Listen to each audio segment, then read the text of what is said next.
Hi everyone, my name's Kelly and welcome back to my channel. My goal for this book haul, as opposed to the last one, is to make it less than 10 hours long, so 9 hours maybe, and to maybe be in focus for a change.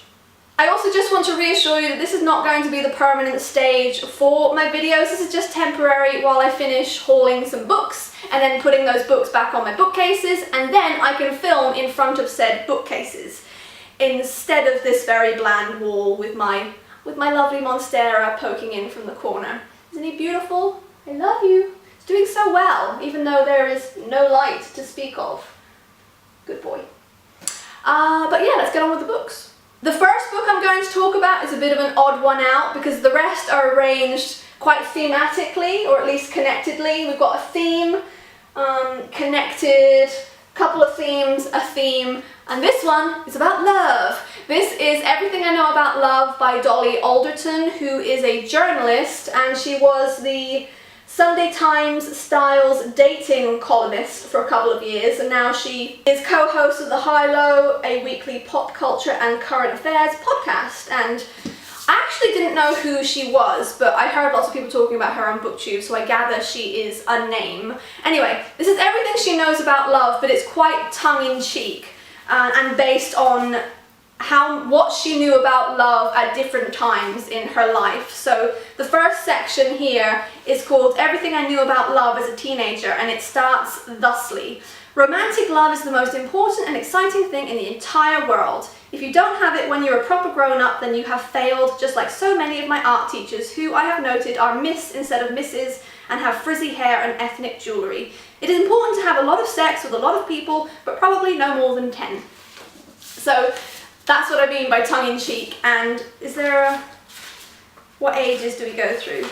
There's no contents page, but oh, there's a chapter here called Being Bjorn Again, and Everything I Knew About Love at 25. So I'm not sure how old she is now because she still looks very young to me. But anyway, I am excited to read this one, but now on to the first major theme of my year. And that theme was Leonardo da Vinci, who I came to appreciate properly this year as an amazing human being. Next year is the 500-year anniversary of his death, so that is what helped put me on this path, sent me down this rabbit hole. And also there was some buzz around this book here. This is Leonardo da Vinci, the biography by Walter Isaacson, which I believe is being made into a biopic starring Leonardo DiCaprio in the near future. I listened to this as an audiobook, which I now understand might be slightly abridged, so I have been trying to go back in and catch anything that I might have missed. And actually I've been using, if any of you listen to the My Dad Wrote a Porno podcast, I went to see them live, and this is my ticket from seeing them live. And I couldn't, and I couldn't stop there. I had to carry on, although I haven't read this one yet. This is Living with Leonardo, 50 Years of Sanity and Insanity in the Art World and Beyond, starring Martin Kemp. I think this digs a little bit more into the art world as much as it does into the biographical background of Leonardo da Vinci. So it says, in Living with Leonardo, world-renowned Leonardo da Vinci expert Martin Kemp relates his 50-year relationship with the work of the most famous artist of all time. Through an engaging personal narrative interwoven with historical research, we learn of Kemp's encounters with the vast population that surrounds Leonardo. Great and lesser academics, collectors and curators, devious dealers and unctuous auctioneers, major scholars and authors, pseudo-historians and fantasists. So this is where the theme of Leonardo, I think, bleeds a little bit over into Renaissance art dealing, and there will also later in this theme be some stuff that's just art and Italy. But I get ahead of myself. Next I have Becoming Leonardo, an exploded view of the life of Leonardo da Vinci by Mike Lankford. This is a slightly more narrative non-fiction biography. It's divided into Leonardo's ages and sort of stages in his life, with factual details of what did happen, but also that's expanded by the author's imagination. So ages 0 to 15, chapter 1. I really like the sound of this one, and I did start reading it.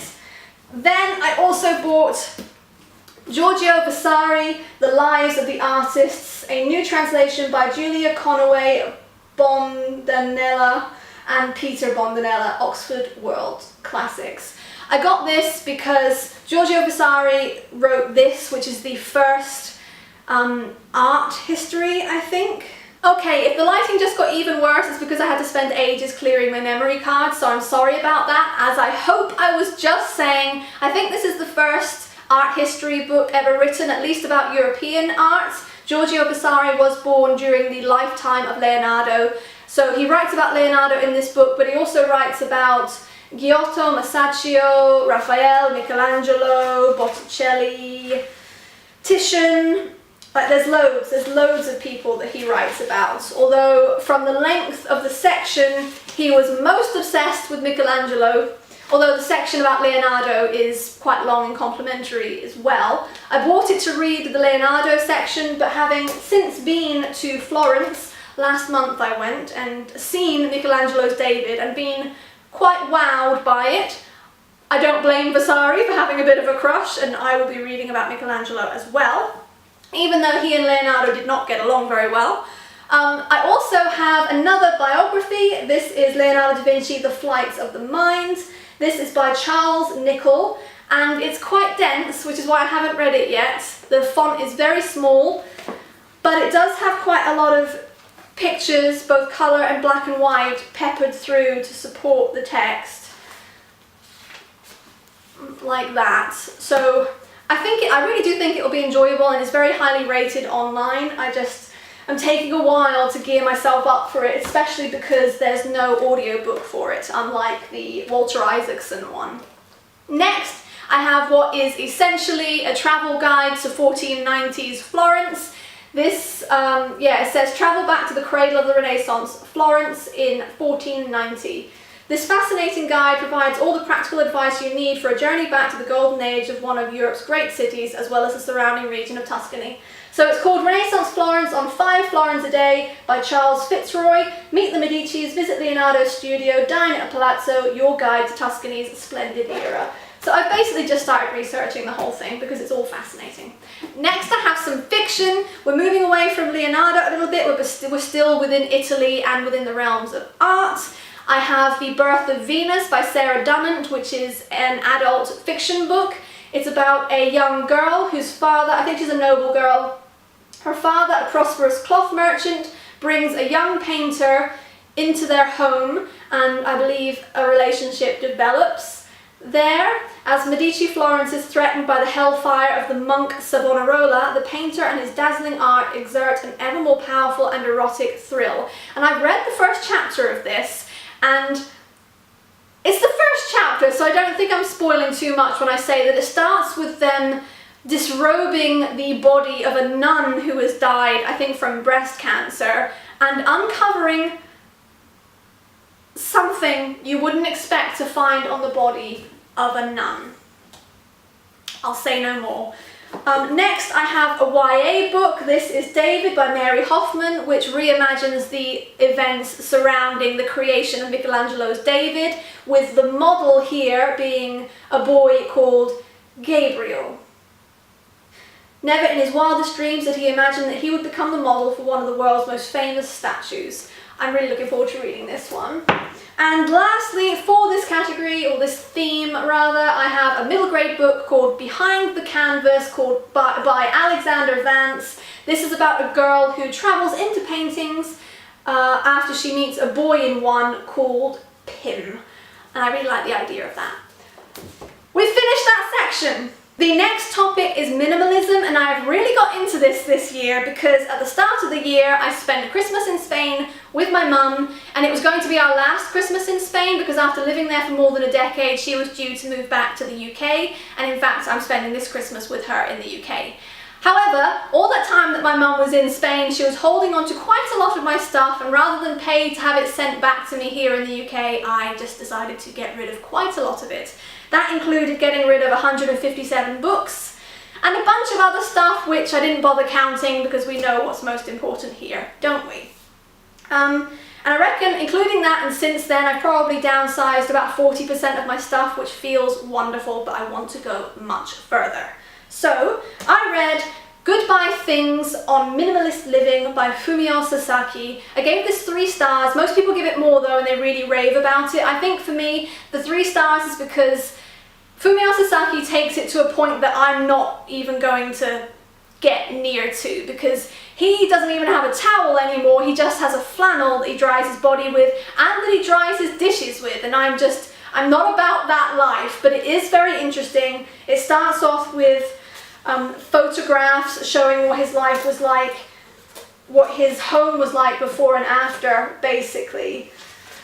He was more of a hoarder than I am, for sure, but he has brought complete order and serenity to his life, and he talks about it very well in this. And this sort of suits the topic of minimalism more than a lot of books on minimalism that I've read, which tend to be overlong. This is actually quite short, and also the pages themselves are often not completely full. So at least he's practicing what he preaches in his writing as well as in his living. And I didn't start this the right way because I started from the smallest book first when I was meant to go from the biggest. Okay, never mind. Next, I'm currently nearing the end of the audiobook for A Life Less Throwaway, The Lost Art of Buying for Life by Tara Button. Tara Button is founder and CEO of Buy Me Ones and my friend, so it's been really cool listening to the audiobook because she reads the audiobook, and it's about basically what it says on the tin, The Lost Art of Buying for Life. It's talking about not throwing away things that you can have fixed or that you can just carry on using. It's buying mindfully with a view to the longevity of the item. Ideally so that you could have it for your entire life and that even the next generation could use it. And it also introduced me to a concept which I knew about the concept, but I didn't know that there was a strict name for it, which is planned obsolescence, which is when companies deliberately manufacture an item with its end date in mind. So like, I did already know that light bulbs, we have the ability to make either an everlasting light bulb or a light bulb that just lasts a really long time, but manufacturers don't make it because there's no money in such a long-lasting light bulb. So that is planned obsolescence, and that is what this book really introduced me to. And I'm loving it so far, so well done, Tara.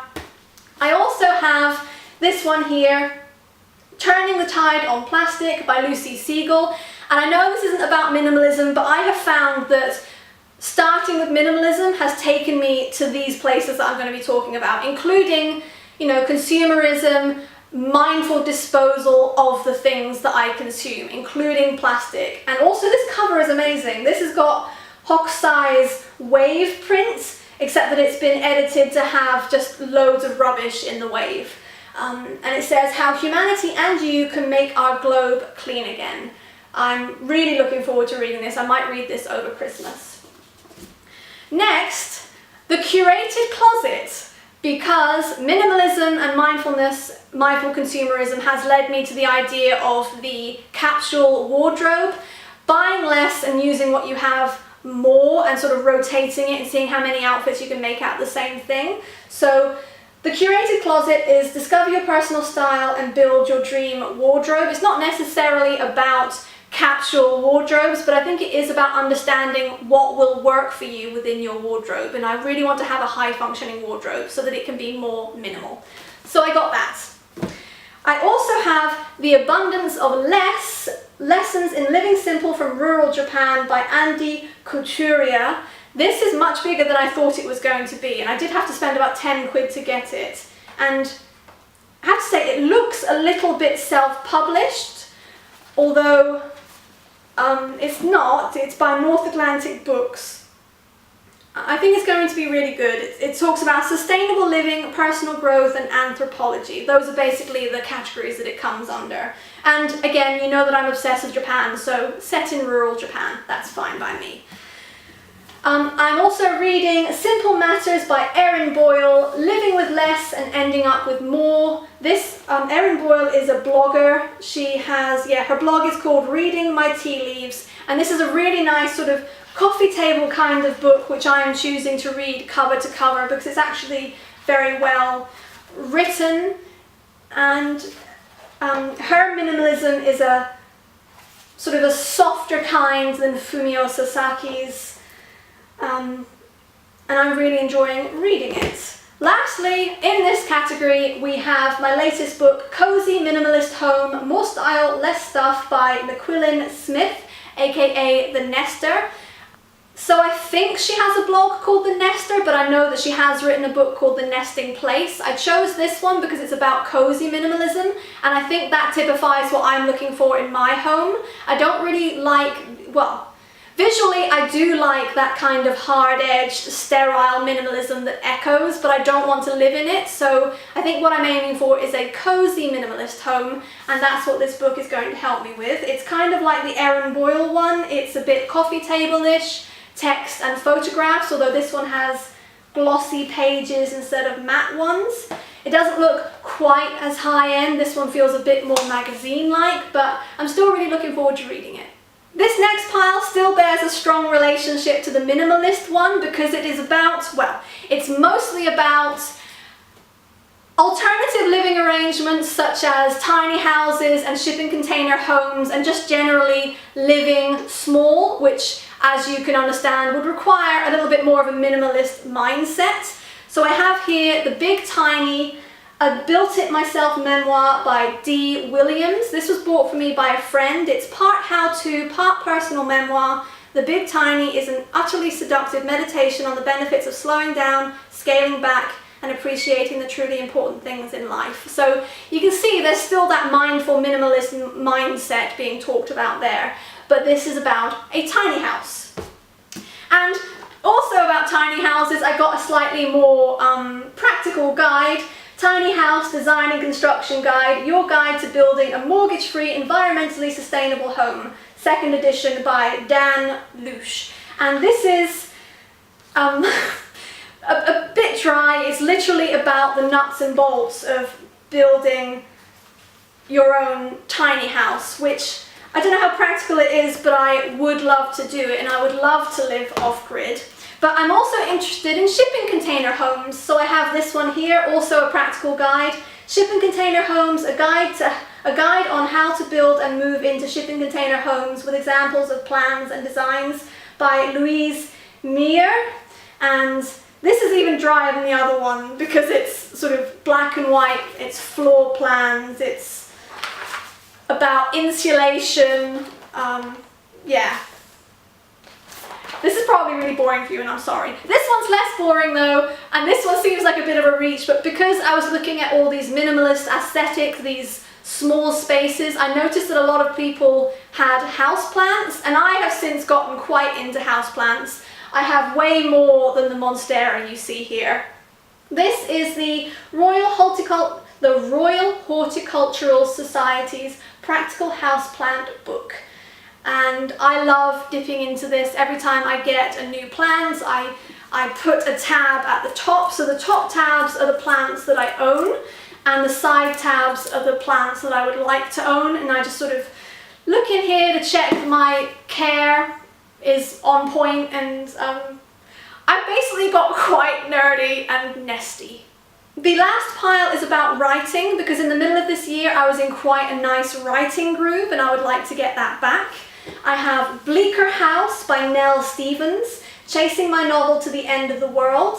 This is about a woman who has the opportunity to spend 3 months in a location of her choice writing her novel. And so that she can have the least distractions, she chooses to write it on Bleaker Island in the Falklands, which has a population of 2 people.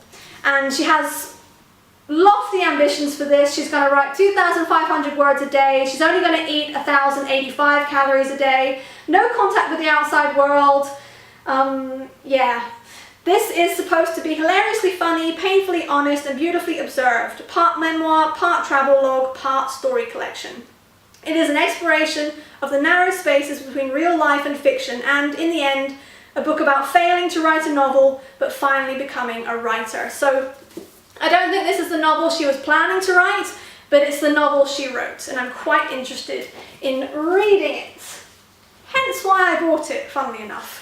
Next, I have The Geek's Guide to the Writing Life by Stephanie Vanderslice. And rather than talking about the writing craft, it seems to be about the practicalities of juggling a writing life while, say, raising a family or pursuing a career.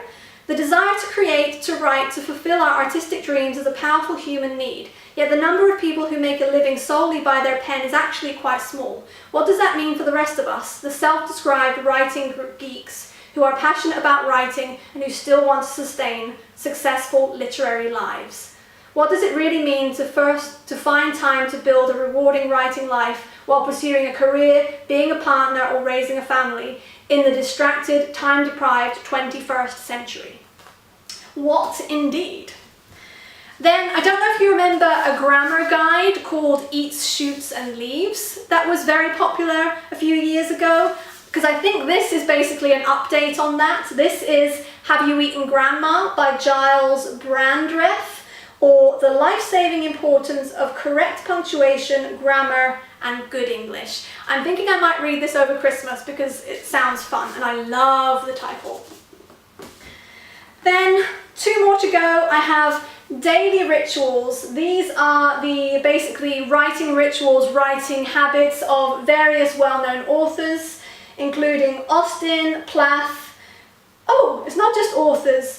How Great Minds Make Time, Find Inspiration and Get to Work. Okay, it's not just authors, it's just sort of well-known minds and creatives out there. So Einstein, Austen, Plath, Picasso, Beethoven, Fitzgerald, Christie, Agatha Christie I assume, Dickens, Freud, Mozart and Warhol. Yeah, so this is basically what they did and how they did it.